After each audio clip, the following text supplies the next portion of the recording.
What's good, y'all? Welcome to an episode of Buzz Boys. Today we do got some news. Some news I've been waiting for, like I said the other night. Just something to talk about. Mitch Kupchak, he signed his extension.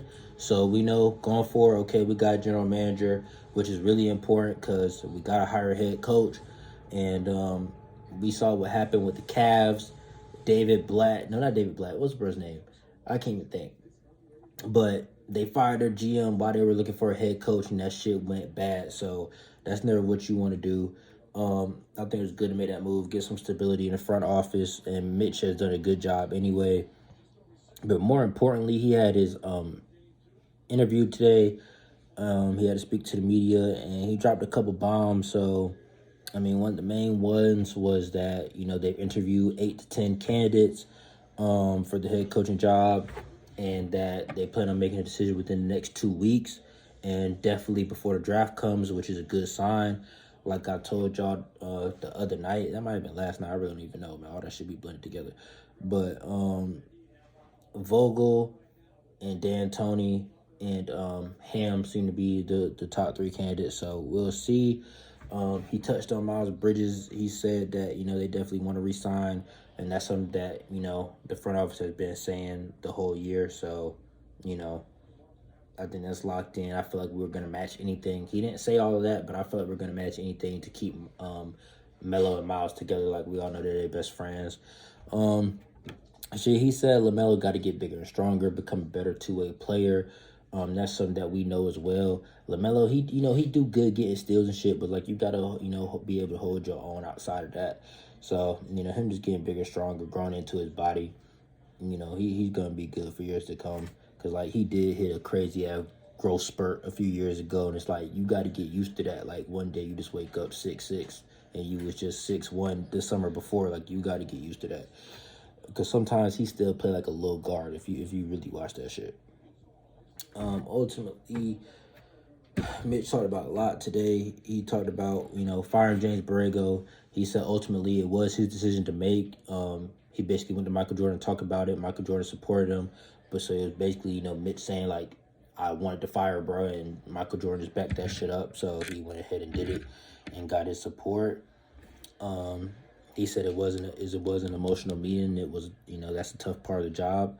And, it's hard because we did win 43 games and finish over 500 for the first time in a long time. And, that in itself for us is good. But if you want to be a good-ass team, you can't settle for mediocrity or a few wins over 500. Bro, we lost all of our overtime games. We lost to some of the worst teams in the league. We were inconsistent all year. And you can't just reward that with a contract extension. I mean, we already had extended bro a few years ago, so really it wasn't even no contract extension on the table. It was just, all right, man, you're not cutting it. And he basically said we need a new voice in the locker room. So we'll see if players respond, because I feel like it was several times where the players didn't give a fuck about what James Borrego had to say. And we saw that plenty of times where them just not listening.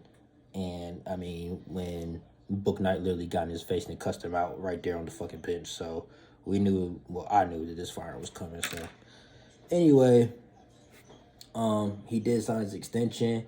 He said he's, for better or for worse, he's going to be there for the next couple years to come. So, by him saying a couple years, I guess that means 2, but, possibly 3. Mitch Kupchak is pretty old. Let's see how old he is, because he actually is pretty old. So, I mean, I think after this last contract, he's going to be done, because it was already rumors about him retiring. But, I mean, let's see. He's got to be fucking 70-something. He's 67. So, if he signed 2-3-year deal, he's 70. At that point, he's definitely going to retire, because that's old as fuck. But, I don't know. He's doing a good job. So, for me, let him keep his job. Let him finish the rebuild and make us a good competitive team. And, he said P.J. Washington took a big step this year and became way more dependable than he was last year. And I felt that as well. He became way more consistent, and I felt, honestly, him coming off the bench did that for him. I don't know. I mean, he went back and forth from, the bench to starting, but I definitely think P.J. got way better. And, I mean, I guess that showed that we believed in him, because he was our draft lottery representative the other night. Yeah, that's basically it. That's basically everything. I just wanted to keep that shit short and sweet. Um, Shout out to Steve Reed, man. He got everything you need, bro. I'm sitting here just really reading his Twitter, but yeah, I had something I want to talk to y'all about, so I had to do it. But shit, man. Some people I'm already seeing right now. Some people on Twitter are mad. Some people are, like, bro, Mitch Kupchak has made good picks. He's done everything he's supposed to do as a GM. He got to get us a center. He's gonna do that. He did not mention Gordon Hayward at all in his interview, which is a good sign because last year he was saying Gordon Hayward was our best player. Da da da. I mean, he was our leading scorer too, but you know, he didn't bring his ass up at all. He broke up every player but him. Um, Man, I really do feel like he's gonna make some good decisions, and he did touch on us trading the picks. He talked about, we have 2 first round picks that can be used for trades. So Gordon is out of here, bro. Like, Gordon's out of here. It's just a matter of who it's gonna be for. But like, Mitch Kupchak is gonna get us a center, bro. Now, me personally, I don't think we need to trade both of our 1st round picks. I think we could trade one and still draft Mark Williams or bro from Baylor, Sochin, however you say his last name. I still think we could keep one of our picks and draft one of them. But if we gotta trade both to get Rudy Gobert or get Rashawn Holmes and Harrison Barnes or whatever the fuck, I wouldn't trade 2 picks for that. But for Rudy Gobert, I would trade 2 1st round picks if it meant getting rid of Gordon Hayward. Cause like we gotta free up the money financially if we gonna re-sign Miles. So fuck it, shit is what it is. We already got people here talking about don't extend Cody Martin. I think we should extend Cody Martin, bro. Bring back Cody Martin, bro. Let him play some fucking defense. But anyway, we already had 4 draft picks last year that didn't play. So, like I've said it multiple times, I'm gonna keep saying it. I don't see us drafting 4 more rookies when we didn't play 4 rookies last year. We're not gonna have 8 2-year or under players on our roster, bro. And we're trying to, make the playoffs and make deep runs.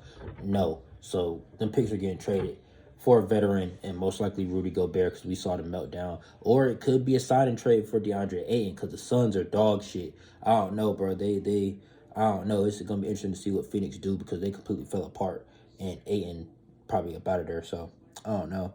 But anyway, I'm finna wrap this up, man. I'll catch you on the next one. Peace.